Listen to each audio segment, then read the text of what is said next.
Alors bonjour à tous. Voilà, jeune prêtre, ça fait toujours plaisir d'entendre ça. 25 ans, sacerdoce quand même.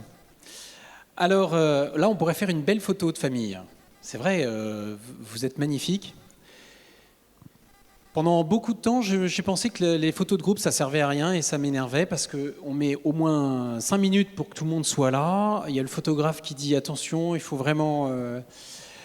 et je ne sais pas si on va faire une photo de famille. Je ne sais pas, Hélène, si elle est là. On va faire une photo de famille aujourd'hui. C'est toujours... Mais un jour, j'étais responsable de l'école d'évangélisation. D'ailleurs, il y avait les deux jeunes qui chantaient là, Alexis et Caroline, on fait partie de cette école. Et du coup, un jour, pour le jour de mon anniversaire, on m'offre un cadeau. Et c'était quoi ? Une photo de groupe. Bon, alors c'était la photo de groupe de mes jeunes qui étaient là. Et je regarde la photo de groupe et je me dis, tiens, c'est bizarre, cette photo est tout à fait spéciale. Alors je vais voir le photographe, parce que c'est le frère d'une des élèves. Je dis, mais elle est quand même étonnante. Je suis bouleversé en regardant cette photo de groupe. Et il me dit, en souriant, à ton avis, pourquoi ? Pourquoi tu es bouleversé en la regardant ? Alors, je la regarde bien. Et puis je dis, tous, ils me regardent. Tous regardent l'objectif. C'est dans les photos de famille ou les photos de groupe, il y en a toujours qui sont là en train de regarder ailleurs, qui grattent la tête du gars devant ou qui vont s'occuper du chien ou autre. Enfin, comme si dans un groupe, quand on fait une photo de groupe, il y a toujours qui se disent « moi je sers à rien » ou « c'est pas la peine ». Et en fait, tous me regardaient l'objectif et avaient une expression précise. Et le photographe m'a dit « j'ai mis à peu près 20 minutes pour les placer ». Et je leur ai dit à chacun, regardez l'objectif et dites, avec votre regard, avec ce que vous êtes, dites quelque chose de personnel au Père Francis, puisque c'est son anniversaire, dites-lui quelque chose. Et c'est vrai qu'en regardant la photo, c'était impressionnant. Il a dit, j'ai mis 20 minutes pour placer tout le monde. Alors ce que j'espère, c'est qu'à la fin de cette journée, on puisse prendre une photo de groupe et que chacun de vous puissiez regarder l'objectif, non pas l'objectif évidemment de l'appareil, mais l'objectif de votre vie, et que vous puissiez dire quelque chose à Jésus personnellement, un je t'aime profond et personnel.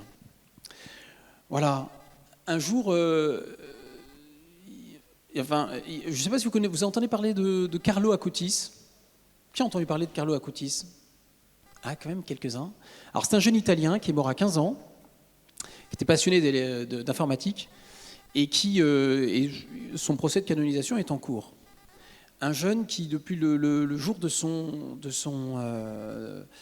première communion, est allé à la messe tous les jours. Et un jeune qui faisait du foot et tout, enfin quelqu'un qui était très très sportif et puis en même temps il aimait beaucoup l'informatique. On espère qu'il sera canonisé pour être patron des informaticiens, beaucoup le demandent. Il disait tous sont nés comme des originaux et beaucoup meurent comme des photocopies. Tous naissent comme des originaux et beaucoup meurent comme des photocopies. Ça veut dire que finalement, on est chacun de nous quelqu'un d'extrêmement original, on a chacun des talents précis, quelque chose à faire aussi dans cette vie, on a chacun des choses à faire et souvent on aimerait plus être comme tout le monde. Encore, je regardais hier, on est allé chercher mon neveu à la sortie de l'école et je voyais à quel point tout le monde a envie de s'habiller un peu pareil, être un peu comme tout le monde. Alors qu'en fait, on est tous original. Et aujourd'hui, eh bien, on va essayer de voir comment ne pas devenir des photocopies, mais comment, au contraire, le Seigneur nous attend, chacun dans notre caractère, chacun dans notre façon d'être. Alors pourquoi les talents aujourd'hui, pourquoi ce thème ? Parce que, évidemment, c'est prendre conscience qu'on a reçu des richesses à partager et donc c'est des opportunités pour nous de donner quelque chose. Le pape dit qu'on n'a pas une mission, il ne dit pas j'ai une mission, mais on est une mission. Et donc chaque talent que nous recevons, c'est une mission que l'on peut donner, que l'on peut faire au nom de Jésus, parce que ce talent, on l'a reçu. Alors, il y a des talents qui sont acquis aussi, hein. Il y a des talents acquis, mais il y a des talents qui sont reçus par Dieu. Hein. Alors, tout le monde n'est pas né comme Mozart, hein. Mais on a des talents. Et puis, il y a aussi des talents spirituels. Alors, cela, on en parlera tout à l'heure. Alors, à la recherche des talents perdus, nous, on n'est pas perdus. Hein. L'Arche d'Alliance, c'est nous, on ne l'a pas perdu. Par contre, c'est intéressant d'aller voir, finalement, est-ce qu'on exploite vraiment tous les talents que le Seigneur nous a donnés, ou est-ce qu'on regarde toujours ailleurs les talents qu'on n'a pas et qu'on aimerait bien avoir. Alors, on va parler de plusieurs choses, mais d'abord, 3 conditions pour exercer les talents. Puis ensuite, je verrai des talents pour quoi faire, et puis les talents missionnaires. Ça qui nous intéresse, hein, finalement, c'est ces talents, autant les mettre au service de celui qui nous les a donnés. Alors, 3 conditions pour exercer les talents. Retenez bien, 3 conditions. D'abord, les découvrir, parce qu'il y en a plein qui ne savent pas qu'ils ont des talents et qui ne le sauront peut-être jamais. C'est quand même dommage. On a des talents et on ne va jamais les sortir. Hein, découvrir ces talents. 2, avoir le désir de les donner. C'est pas tout de... Et puis 3, que quelqu'un en ait besoin de ces talents. Parce que si personne n'en a besoin, à quoi ça sert d'avoir des talents si c'est pour personne? Alors, les conditions pour les découvrir. Alors, beaucoup ignorent leurs talents. Alors, parfois, c'est parce qu'ils n'ont pas essayé. Personne ne les a testés sur tel ou tel exercice. Et ils ne savent pas qu'ils ont des talents. Personnellement, moi, j'ai appris en écrivant... c'est grâce à l'école d'évangélisation, j'étais déjà prêtre, que je pouvais écrire des histoires, des scénarios. Alors depuis, j'en ai fait pas mal, les scénarios. Mais avant, parce qu'on a fait un scénario, alors je regarde parce qu'il y en a une qui faisait partie de l'école d'évangélisation, Alexandra.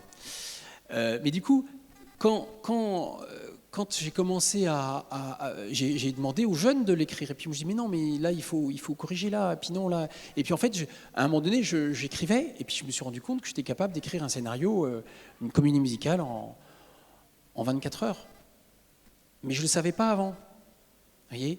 Et du coup c'est parce que j'ai été acculé à le faire que je me suis rendu compte que j'avais ce talent, mais d'autres ont d'autres talents beaucoup plus, qui sont beaucoup plus utiles, on va dire.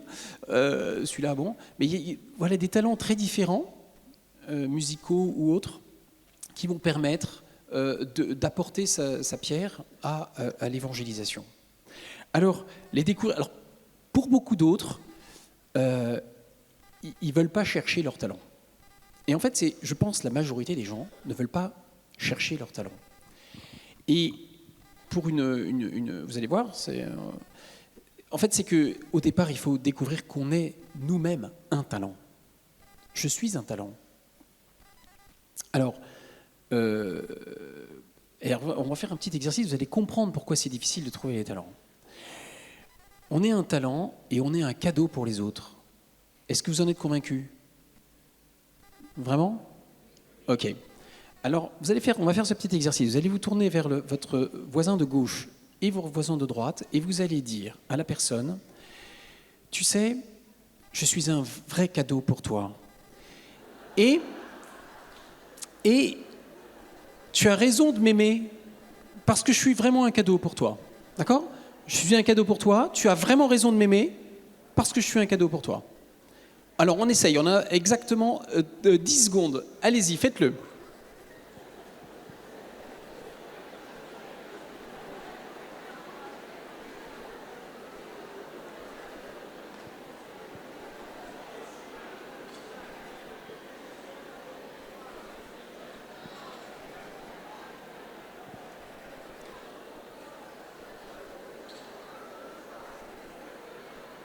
Ça va? Bon. Génial. Alors maintenant, c'est bon? En toute vérité, vraiment, hein, qui a eu du mal à faire cet exercice-là? Allez-y, levez la main. Voilà. C'est pas facile, hein. Alors, il y en a beaucoup, hein. Parce qu'il y en a qui se disent « Ouais, mais c'est hyper prétentieux ce que je dis là, mais c'est quand même incroyable. » Et puis, quel orgueil. Vous voyez ? En fait, cet exercice-là, et vous avez tout de suite rigolé, vous avez ri, hein, vous avez des mécanismes de défense, vous avez commencé à rire et tout. Et je me suis dit, tiens, qu'est-ce que c'est difficile de se croire aimable ? De croire que les autres peuvent nous aimer, et puis qu'on ait un cadeau pour eux, un vrai cadeau. Vous savez, j'imagine Jésus nous dit, imaginez Jésus qui vous dit, je vais donner ma vie pour toi, mais c'est vraiment pas un cadeau. Vous imaginez ? Eh bien, c'est pas possible à entendre. Il sait, lui, qui peut donner sa vie pour nous parce qu'il est le plus grand cadeau. Et pour moi, c'est la base du don de soi-même. On ne peut pas se donner aux autres si on croit qu'on est de là. D'accord ? En 5 lettres. On ne peut pas donner sa vie aux autres si on ne croit pas qu'on est un cadeau pour eux. Et c'est extrêmement difficile parce que quelle image on a de nous ? Quelle image on a de nous ? Et souvent on se dit non, je ne suis pas aimable, je ne suis pas capable. Ouais, je ne suis pas capable.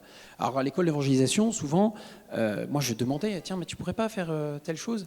Ah non, je ne suis pas capable. Alors souvent derrière la fausse humilité, il y a énormément d'orgueil. Parce que fausse humilité, c'est de l'orgueil dissimulé. Alors on est là, non, je ne suis pas capable. Je dis, écoute, je te demande de le faire, c'est donc je crois que tu es capable de le faire, donc tu le fais. Et en fait, souvent, on est là, on se dit, mais non, pas moi, pourquoi ? Non, je ne suis pas capable. Vous voyez ? Eh bien, c'est qu'on n'a pas image, on a une mauvaise image de soi. Et donc, on a besoin que Jésus nous restaure dans notre image de nous-mêmes pour que nous puissions être un vrai cadeau pour les autres. Voilà. Alors, on ne cherche pas, souvent les talents en nous parce qu'on n'a pas un regard juste sur nous. Alors, comment découvrir nos talents ? Alors, souvent, ce sont les autres qui nous les révèlent. Comme je disais tout à l'heure, les autres ou la providence. Souvent, une fois, j'ai demandé à quelqu'un, mais pourquoi tu es devenu prof de maths ? Elle a dit, je ne sais pas, si, je me rappelle, j'étais allé au lycée et puis j'ai mon prof de maths qui a regardé au-dessus de mon épaule, puis il m'a dit, t'es bon en maths, toi ? C'est peut-être le premier compliment que cette personne avait entendu dans sa vie. Et donc, il s'est dit, tiens, mon prof de maths me dit que je suis bon en maths. Et donc, qu'est-ce qu'il a fait ? Il a travaillé plus les maths, et puis il est devenu prof de maths. C'est fou ce qu'une parole de bénédiction, une parole de bénédiction, c'est « tu es bon dans telle chose », est importante pour un jeune. Alors, là, je m'adresse aux parents. Quand vous voyez quelque chose de bien chez vos enfants, dites-le leur. Moi, à l'école d'évangélisation, je dis pas « qu'est-ce que tu veux faire ?» Je dis « tu sais comment je te vois ? Je te vois, tu as tel talent, et je te vois comme quelqu'un qui a besoin de s'exprimer, de protéger les autres, ou d'aller vers les autres, etc. » Et je peux vous dire que les jeunes, quand on leur dit comment on les voit, ils sont pendus comme ça, tellement ils ont besoin de savoir comment on les voit. Et souvent, ils font ce qu'on leur propose. On leur dit, mais voilà, moi je te vois là-dedans, je te vois. Et alors évidemment, il faut pas trop, il faut vraiment. Et du coup, quand les parents disent à leur enfant, mais tu sais, tu as tel talent, tu sais bien faire ça. Ce sont des paroles de bénédiction. Et inversement, on peut avoir des paroles de malédiction. Vraiment, tu seras toujours nul là-dedans, voilà. Et ça, c'est insupportable, hein, parce que ça fait pas grandir. Voilà.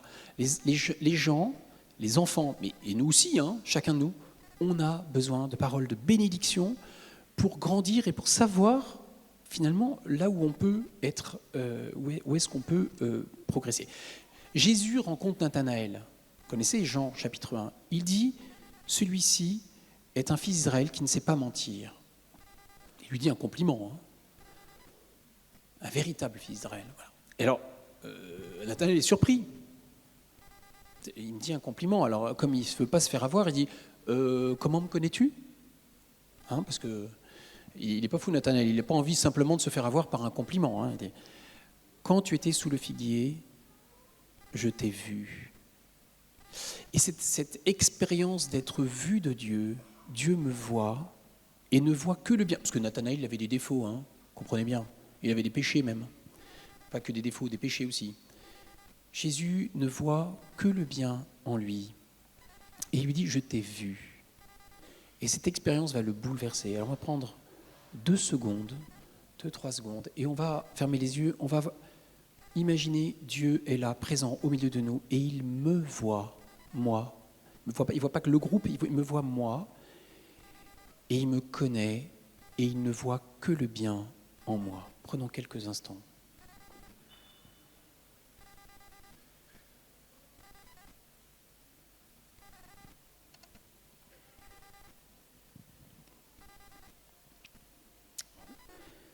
Voilà. Alors, du coup, comment découvrir ces talents ? Eh bien, si on vous demande un service, si votre curé vous demande un service, si des gens vous demandent « Tiens, mais je te verrai bien pour organiser ça », ne répondez pas tout de suite « Non, je ne suis pas capable ». D'accord ? Non, je ne suis pas capable n'a jamais fait avancer personne. Et puis, qu'est-ce que vous en savez que vous n'êtes pas capable ? Tant que vous ne l'avez pas fait et que vous n'êtes pas planté. Bon, voilà. Donc, et deuxième chose, quelqu'un me disait, une jeune de l'école, me disait, alors je lui disais comment ça va ? Elle me dit c'est dur. Qu'est-ce qui est dur ? Mes limites, c'est difficile. Ah, je dis bon, tu découvres tes limites, ouais. Eh bien, comment tu vas les dépasser ? Alors elle me dit il faut que je prie plus. Je dis que tu pries combien de temps ? 1 heure par jour déjà, c'est pas mal. Je dis non, c'est pas la peine de prier plus. Ah bon ? Puis elle me dit, je sais pas, il faut que je fasse plus d'efforts. Je dis, tu veux faire des efforts encore ? Mais pourquoi ? Non, comment tu vas dépasser ta limite ? Alors elle me dit, faut que je me résigne. Te résigner ? Ça, jamais ! Te résigner. Comment tu vas faire pour dépasser ta limite ? Et je l'ai laissé comme ça pendant 3 minutes. Vous savez la réponse ? Si je vous laissais là, on va passer trop de temps. Et au bout d'un moment, elle ne savait pas. Comment je vais dépasser ma limite ? Je ne sais pas. Et j'ai dit, et les autres alors, ils servent à quoi ? Les autres, ils servent à quoi ? C'est que, effectivement, Dieu ne nous a pas donné tous les talents. Heureusement, on serait tous des hommes orchestres et donc on n'aurait jamais besoin les uns des autres. Mais Dieu a donné des talents à chacun de nous pour que nous puissions fonctionner ensemble. Il ne nous a pas donné tous les talents. Voilà. Il nous en a donné un. Et donc, en fait, c'est ça qui est beau, c'est que ce que nous n'allons pas pouvoir faire tout seul, on va le faire à plusieurs parce que on va lier les talents. C'est-à-dire qu'un talent n'est jamais fait que pour soi ou que pour un usage unique. C'est comme si vous avez un orchestre, tous les instruments sont différents et ils vont pas tous jouer la même partition. C'est horrible. Hein. Si vous imaginez que tous jouent la même partition, c'est horrible un orchestre. Justement, chacun va jouer sa partition, mais c'est l'ensemble qui va être puissant. Et Jésus, il nous a donné à chacun vraiment un talent qui va se conjuguer avec d'autres. Et finalement, aussi, quand vous allez aider les autres à trouver leur talent, vous allez mystérieusement découvrir les vôtres aussi. Voilà. Deuxième condition, avoir envie de les donner, ces talents. Donc, 1, les découvrir, 2, avoir envie de les donner, ces talents. Ah oui, parce que le talent est un cadeau, mais il est aussi un pouvoir. Un pouvoir. Et nous pouvons commencer à monnayer notre don pour acquérir un pouvoir et toujours plus de reconnaissance. Et donc, ça va dépendre de notre regard sur nous-mêmes et qui parasite toujours un petit peu les talents, un regard sur nous-mêmes. Quand on exerce un talent, il faut s'oublier et puis il faut oublier le talent qu'on a. L'important, c'est l'autre. C'est celui à qui on donne le talent qui est important. Alors Saint Paul nous le dit de manière très, très juste dans Romains chapitre 12. « Au nom de la grâce qui m'a été donnée, je le dis à tous et à chacun, ne vous surestimez pas plus qu'il ne faut vous estimer, mais gardez de vous une sage estime, chacun selon le degré de foi que Dieu lui a départi. » La première chose qu'il dit, c'est restez à votre place. Voilà. Essayez pas de monter. Et puis, mais pourvu des dons différents selon la grâce qui nous a été donnée, si c'est le don de prophétie, exerçons-le en proportion de notre foi. Si c'est le service, en servant. L'enseignement, en enseignant. L'exhortation, en exhortant. Que celui qui donne le fasse sans calcul, celui qui préside avec diligence, celui qui exerce la miséricorde en rayonnant la joie. Voilà, le but du talent, c'est pour l'autre. La finalité, c'est l'autre, c'est la joie de l'autre. Et non pas d'abord comment moi, je vais monnayer ce talent, comment je vais essayer de me faire aimer, etc. Ce n'est pas un retour sur soi, le talent. Alors vous savez qu'il y en a un qui est bourré de talent. Le diable est bourré de talent, mais il l'exerce pour lui. Vous voyez ? Et il y a plein de gens qui ont plein de talents, qu'ils exercent pour eux, et ça ne fait pas grandir les autres. Et ça rappelle la parabole des vignerons homicides. Les vignerons, ils ont reçu une vigne, et ils ont reçu certainement le talent de s'en occuper. Mais quand le propriétaire arrive, ils disent « Non, attends, ça c'est à moi ». Et en fait, le vol de la vigne, c'est un peu le vol des talents. Et du coup, ils l'utilisent pour eux, et finalement, ils en finissent par tuer le fils même du propriétaire. On finit par tuer celui qui nous a donné ces talents. Donc, le talent est donc freiné, ou soit mal orienté, soit coupé en fonction de l'amour qui est dans l'intention. Et vraiment, l'important, eh bien, ça va être l'amour avec lequel on va donner ce talent. C'est l'amour qui va orienter notre talent vers l'autre, ou un manque d'amour va l'orienter vers soi.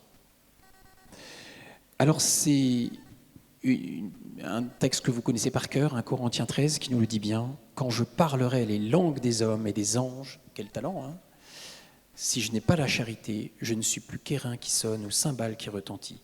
Quand j'aurai le don de la prophétie, que je connaîtrai tous les mystères et toute la science, quand j'aurai la plénitude de la foi, une fois transporté des montagnes, si je n'ai pas la charité, je ne suis rien. » Ce texte nous dit bien que c'est la charité qui va déployer profondément notre talent et va le mettre au service des autres. Troisième condition, que quelqu'un en ait besoin. Pas un, je découvre mes talents. 2, j'ai envie de le donner de manière saine, c'est-à-dire par charité, par amour pour les autres et pas pour moi. Et je ne vais pas me glorifier avec. Je vais chercher la gloire des autres et la gloire de Dieu, mais pas la mienne. Et troisièmement, que quelqu'un en ait besoin. Alors, vous avez un super talent pour chanter. Il y a une chorale très très limitée dans votre paroisse. Et vous dites, qu'est-ce que je fais, hein ?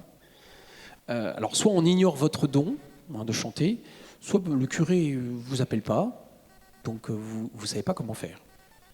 Alors, on pourrait dire pourquoi les personnes ne se présentent-elles pas à leur curé ou à leur évêque pour leur dire « voici mes talents ». C'est gênant, hein ? C'est gênant d'arriver devant quelqu'un et de lui dire « voilà, Monseigneur ou Père, voilà, je vous ai fait la liste de tous mes talents et je suis vraiment excellent ». Bon, ça, c'est plutôt délicat. Alors, et en même temps, il ne faut pas attendre toujours qu'on nous appelle pour exercer nos talents. Alors, on peut exercer ses talents quand même. On n'a pas besoin toujours de l'autorisation de quelqu'un pour autoriser ses talents. Vous avez l'autorisation du Seigneur, vous êtes baptisé, prêtre, prophète et roi, vous êtes prophète, et vous n'avez pas systématiquement besoin de demander la permission pour exercer vos talents. Vous voyez ? Le bon Dieu vous le donne. Bon, si ça devient public ou je sais pas quoi, bon là c'est pareil, mais quand même, voilà, vous pouvez très bien vous réunir à plusieurs, faire des petites chorales, faire des petites choses, mettre vos services. C'est extraordinaire tous les talents qui se sont déployés depuis 97. Moi, je vois ça comme la venue du pape en France. Ça a été vraiment quelque chose d'extraordinaire parce que ont émergé des radios, des sites web, des festivals de rock. Des campus universitaires chrétiens, tout ce qui s'est déployé depuis 97, ça a été fantastique. En fait, on peut se réjouir. Avant 97, est-ce qu'on pouvait faire ce genre de réunion ? Non, c'est devenu presque normal dans l'Église de susciter des différents projets pour le Seigneur. Des maisons de la famille, des choses comme ça. C'est fou le nombre de projets d'évangélisation et qui sont nés depuis 97. Et ça, c'est parce que le pape lui-même a inviter les jeunes, et les moins jeunes d'ailleurs, à mettre leur talent au service de l'Église. Je me rappelle, en 85, j'étais à Rome pour la première journée mondiale de la jeunesse. Alors beaucoup peut-être n'étaient pas nés, si quand même. 85, si quand même, hein, vous êtes...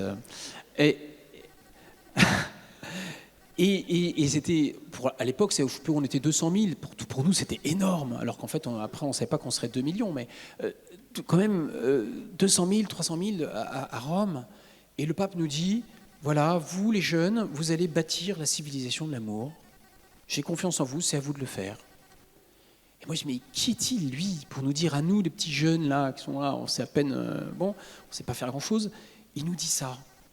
Et je suis ressorti, je me rappelle, hein, j'avais 21, 22 ans, je suis sorti de là, je dis, si nous, là, on fait ce qu'il nous dit, on va changer le monde. Et c'était à l'époque. Non, mais il faut garder ça, hein, parce que plus tard, on a été voir un évêque qui s'occupait aussi des GMJ, etc., qui nous a dit, si vous n'avez pas l'ambition de changer le monde, c'est pas la peine. Hein. Les 12, quand ils sont sortis du Cénacle, ils savaient qu'ils allaient changer le monde, hein, ils n'étaient que 12. Donc, ayez l'ambition de changer le monde. Évidemment, ce n'est pas par vos petits biceps, hein, mais c'est par la grâce de Dieu. Et de fait, si le pape ne nous avait pas exhorté à ça, on n'aurait pas bougé, quoi. On serait resté dans notre confort, notre sécurité. Et vous savez que la tendance naturelle chez nous, c'est le confort et la sécurité. Hein. Vous savez pourquoi ? Pourquoi le confort et la sécurité, c'est une tendance naturelle ? C'est le processus normal de vieillissement, vous voyez ? Confort et sécurité. Et pour rester toujours jeune, pour moi, le pape, parce que ça n'a rien à voir avec l'âge. Hein. Il y a des jeunes de 15 ans, ils sont déjà vieux. Hein. Par contre, le pape Jean-Paul II, moi, je ne savais pas comment il arrivait à être toujours avec une longueur d'avance. Pourquoi il était toujours jeune ? Pourquoi il était toujours en avance sur son temps ? Parce qu'il s'est mis toute sa vie en inconfort et en insécurité.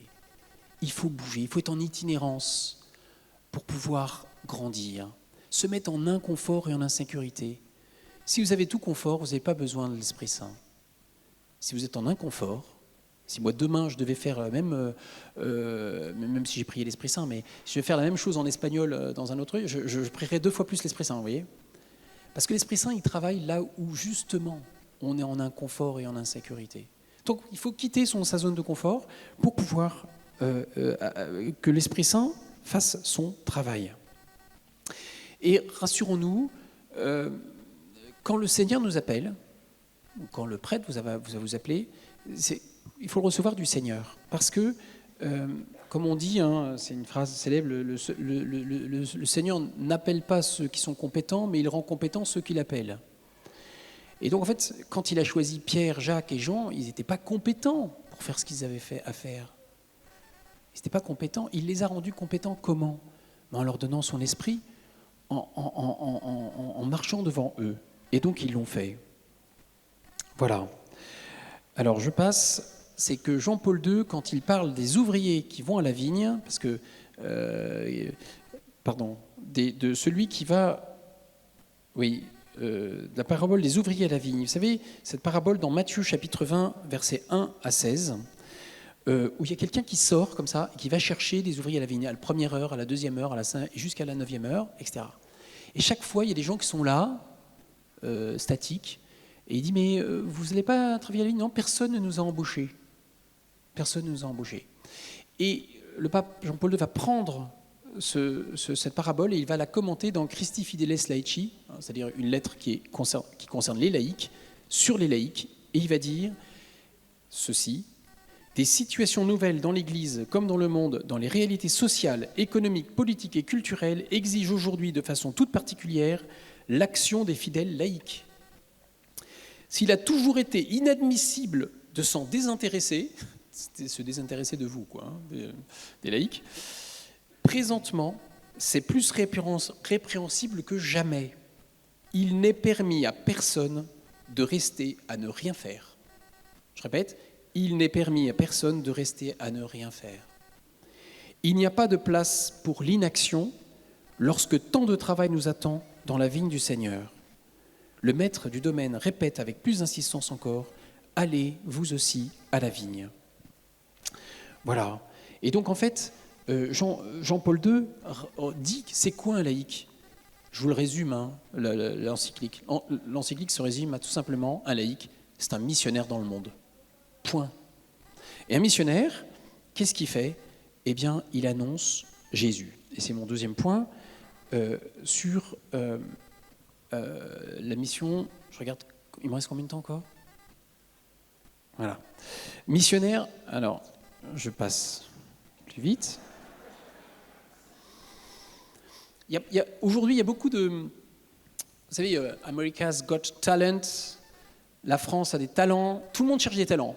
Pourquoi ? Pourquoi il y a tant de gens qui viennent se montrer et montrer leurs talents, etc. Pourquoi on cherche des talents ? Alors, évidemment, il y a $1 million pour ceux qui... Voilà. Mais il n'y a pas que ça. Les gens cherchent souvent un talent parce qu'ils cherchent à se faire aimer, et souvent parce qu'ils sont en quête d'identité. Et les talents, effectivement, ils se disent aimez les talents, aimez-moi parce que j'ai tel talent. Ça peut être un risque, parce que en fait, d'autres peuvent avoir des meilleurs talents que moi, et du coup, je suis toujours en concurrence avec les autres. Donc c'est toujours un peu pénible. Et puis, ça se voit dans les familles où il y a un qui a un talent extraordinaire, alors tout le monde, et alors les autres, ils se disent moi, j'ai pas de talent, donc je suis moins aimé. Voilà. Ça peut être délicat, hein, l'histoire des talents. Mais on a besoin d'identité, de savoir qui nous sommes. Jésus, le jour de son baptême, il y a une voix qui descend du ciel, comme ça, et qui dit « Celui-ci est mon fils bien-aimé, en qui j'ai mis tout mon amour, écoutez-le ».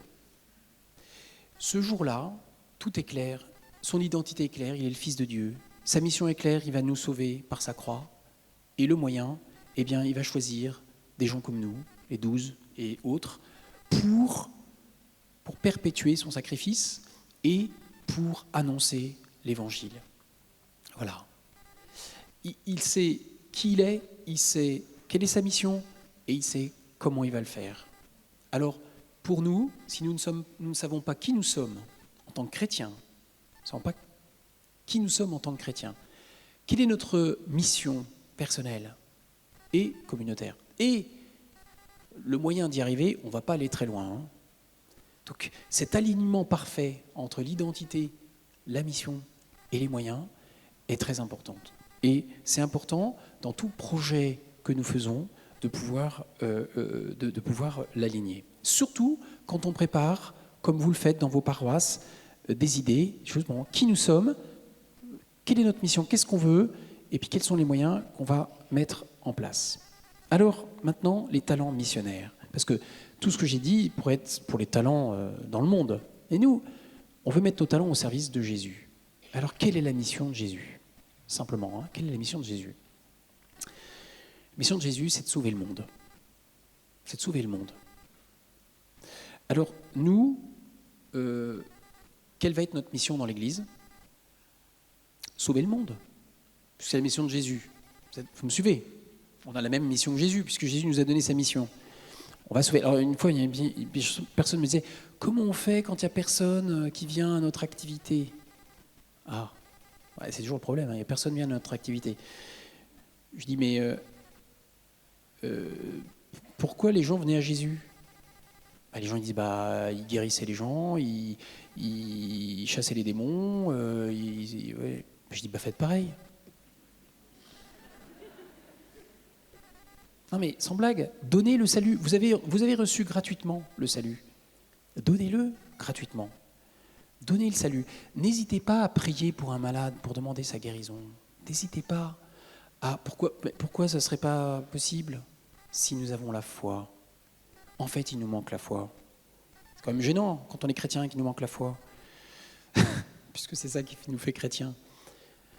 C'est important. Alors, et c'est là où il faut avoir de l'audace. Je crois que c'est le talent qu'il nous faut pour avoir tous les autres talents.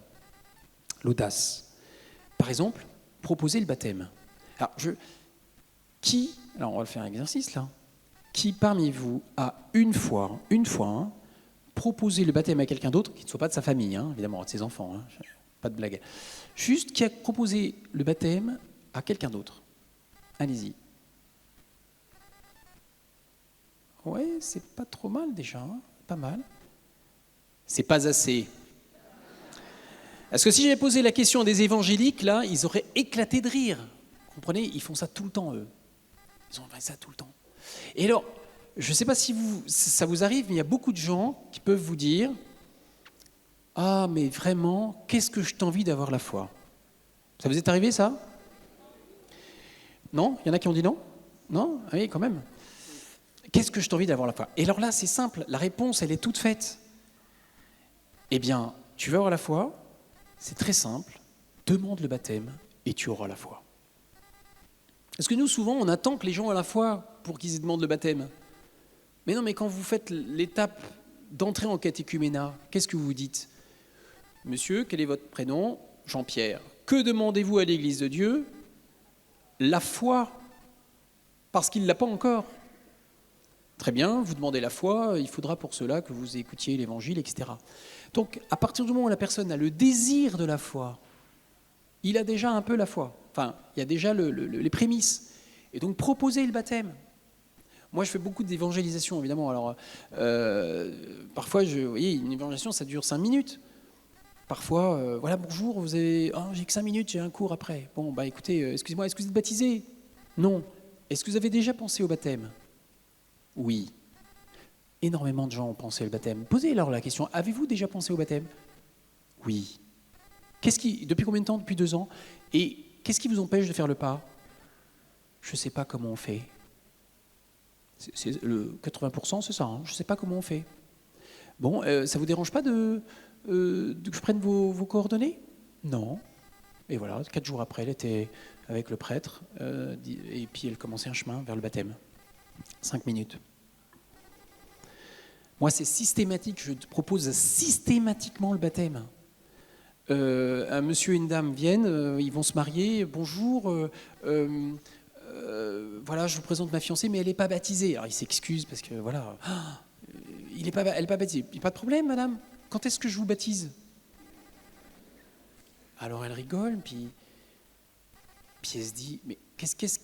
Puis après, j'abandonne, puis je dis non, il n'y a pas de problème, hein, si vous voulez, on vous baptise. Et puis on passe à autre chose. Qu'est-ce qu'elle se dit, la fille? Elle se dit, tiens, c'est possible. Alors donc, dès que c'est possible, c'est désirable, hein, automatiquement. Les scientifiques, hein, ils savent bien ça, dès que c'est possible, ils ont envie de le faire. Donc, c'est possible, c'est désirable. Ça n'a pas l'air compliqué. De fait, c'est pas forcément compliqué. Bon, je ne dis pas que c'est un peu plus long, mais c'est pas compliqué. Et donc, à partir du moment où c'est possible et c'est pas compliqué, pourquoi pas? Et là, le verre est dans le fruit. Pourquoi pas? Et alors, j'en parle plus, évidemment, jusqu'au mariage. Et puis, je dis, mais au fait, je ne devais pas vous baptiser, vous? Et la personne se dit, 2 fois. Et bien, je peux vous dire qu'une fois sur 2, elle demande le baptême après. Pourquoi? Parce que ça chemine dans la personne. Donc, audace. L'évangélisation demande de l'audace. Je veux demander, est-ce que parmi vous, les messieurs là, qui ont demandé en mariage leur femme, levez la main ceux qui ont eu très peur. Allez-y, hein, n'hésitez pas, hein, messieurs, ayez le courage. Oui? Devant leur femme, ils n'osent pas trop? Si, allez, quand même, hein. Bon. Mais qu'est-ce qui vous a fait peur? Qu'est-ce qui vous a fait peur? Ce qui vous a fait peur, c'est de prendre un râteau, c'est clair, hein. C'est pas du tout ça, hein. Et puis, finalement, qu'est-ce qu'il y avait à penser de moi après, si je... Voilà. Eh bien, alors, souvent, ceux qui ne veulent pas se déclarer, ils font des grands sourires. Il y a Roméo, il aime Juliette, alors il lui fait des gros sourires. Alors Juliette, elle est touchée, et puis il se dit, elle va certainement comprendre que je l'aime, hein. Roméo, il se dit ça. Seulement, Juliette, elle est tellement belle qu'il n'est pas le seul sur le coup, quoi, vous voyez. Et du coup, il y a plusieurs garçons qui sont très souriants. Et là, ce gars, quand il comprend que s'il ne se déclare pas, bah, hop, Juliette va lui passer sous le nez. Et ben, il se déclare, hein, et il prend, et puis il fait sa stratégie intérieurement. Il répète, et puis il se lance à l'eau. Et si vous n'étiez pas lancé à l'eau, eh bien aujourd'hui vous ne seriez pas mariés, vous n'auriez pas eu des enfants, il n'y aurait pas eu toute cette fécondité. L'évangélisation, c'est pareil. Quoi? Vous avez peur de prendre un râteau? Et alors? Pas grave, vous n'allez pas mourir. Par contre, quand vous proposez le baptême, si la personne le demande, le baptême, c'est extraordinaire. Donc ayez l'audace et le courage au nom de Jésus. Et puis, le Seigneur donne profondément des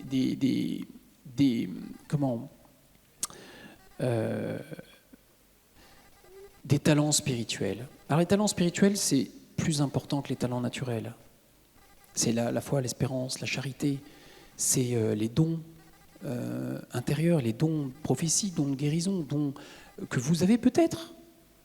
Vous allez recevoir de Dieu. Ils ne sont pas naturels, hein, donc c'est pas évident. Mais certainement, l'Esprit Saint, vous avez déjà... Vous savez, les 7 dons de l'Esprit Saint, c'est pas que dans les livres de théologie, hein, ça existe en réel. Les 7 dons de l'Esprit Saint, dons de conseil, dons de force. Vous savez, beaucoup de personnes se disent, voilà, j'ai eu l'intuition qu'il fallait que j'aille voir tel malade. Elle y va, il parle du ciel, et le lendemain, la personne meurt. Bon ben, ce don de conseil intérieurement, ou cette intuition, elle est venue de Dieu. Et ça tombait pile au bon moment. Les dons spirituels sont plus importants que les dons naturels, parce que parfois, il faudra renoncer à des dons naturels pour privilégier les dons spirituels, parce qu'ils viennent de Dieu et qu'ils sont vraiment faits pour Dieu. Alors dans notre mission, elle est surnaturelle, notre mission. Vous savez ça. Saint Paul dit, on ne combat pas contre les hommes. Hein. C'est un combat qui est spirituel. Et donc votre vie spirituelle, elle est surnaturelle. Il faut vous habituer au surnaturel. Parfois, je me demande, souvent, si nous avons conscience de ça, on aime bien tout ce qui est, tout ce qu'on peut saisir, vous voyez, on aime bien contrôler tout.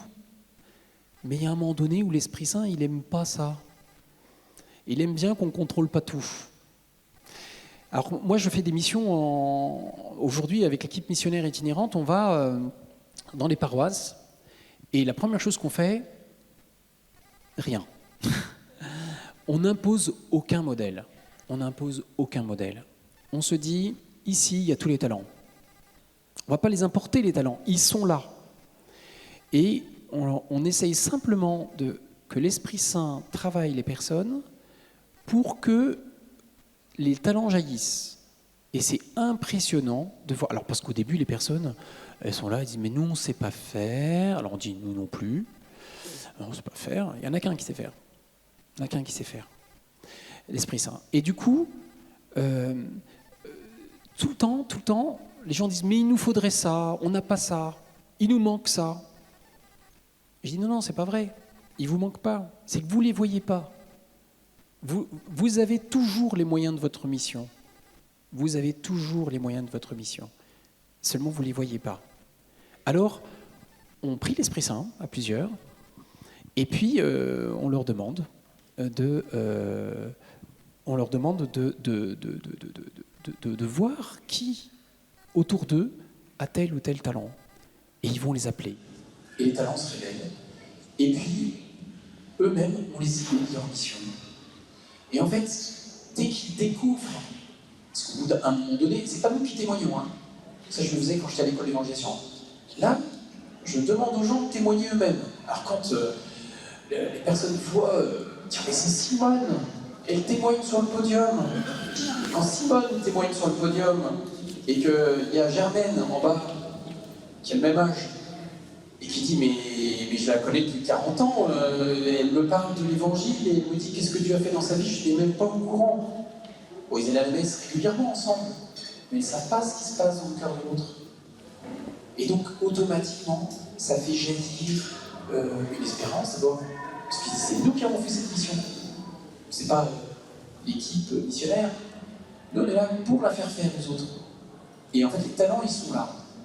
Et donc, quand on fait surgir ces talents, eh bien, c'est magnifique. Et systématiquement, à la fin d'une mission, parce que là, quand on parle de mission, moi, c'est pas simplement on offre un café, hein. On parle de Jésus. Clairement, on parle de Jésus. Aux gens, ils sont ravis. On commence toujours notre mission en allant dans la rue. On ne fait pas que ça, mais il n'y a pas qu'une seule sorte d'évangélisation. On le fait aussi en invitant chez soi, etc. Il y a plusieurs formes de mission, heureusement d'ailleurs. Et puis par l'accueil des plus pauvres, etc. Il y a plusieurs manières d'annoncer l'évangile, bien différentes, mais ça doit toujours aboutir à dire le nom de Jésus. Le monde nous dit à nous l'Église, soyez gentils, occupez-vous des pauvres, c'est bien ça. Occupez-vous des pauvres, occupez-vous des gens qui ont... faites du bien aux gens. Une seule chose qu'on vous demande, ne prononcez pas le nom de Jésus, s'il vous plaît. Et ne prononcez pas le nom de Jésus. Dites pas que c'est pas utile. Si vous faites ça, on vous aimera. Si vous prononcez le nom de Jésus, on vous haïra. Est-ce que vous êtes prêts à vivre cela?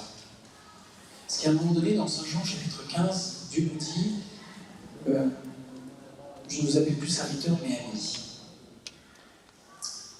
Et puis juste après, il dit, juste après, 3 versets plus loin, si le monde m'haït, il vous haïra. Si on prononce le nom de Jésus, le monde ne sera pas content. Faire du bien, il n'y a pas de problème. Jésus, il a fait du bien, on ne l'a pas crucifié pour ça.